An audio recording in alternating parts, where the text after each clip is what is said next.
సముద్రం లాంటి సమస్యలు ఎదుర్కొన్నావు. ఇప్పుడు నీకు ఎదురవుతున్న సమస్యలు యోర్దాను లాంటి చిన్న చిన్న పిల్ల కాలువ లాంటివి. ఈరోజు యోర్దాను లాంటి పిల్ల కాలువ వచ్చినప్పుడు నువ్వు ధైర్యపడాల్సిందేంటో తెలుసా? ఎర్ర సముద్రం లాంటి భీకర సమస్యలు వచ్చినప్పుడు దేవుడు ఎలా నాకు జయమిచ్చాడో, ఈ చిన్న పిల్ల కాలువ దగ్గర కూడా నిశ్చయంగా దేవుడు జయమిస్తాడు అని నీ విశ్వాసం పరిపూర్ణం కావాలి.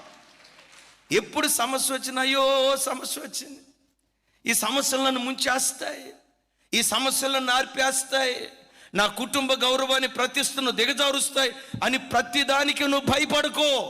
నువ్వు అనాల్సిన మాట, ఓ యోర్దానా, ఇంతకు మించిన సమస్యలు నా జీవితంలో ఎదురయ్యాయే, నా దేవుడు ఇంతకు మించిన సమస్యల్లో నుంచి ఎట్లా తప్పించాడో నీలో నుంచి కూడా నా దేవుడు నన్ను తప్పిస్తాడు అని విశ్వాసంతో నువ్వు మాట్లాడితే నువ్వు అడుగు పెట్టిన చోట దేవుడు అద్భుతం చేయునుగాక.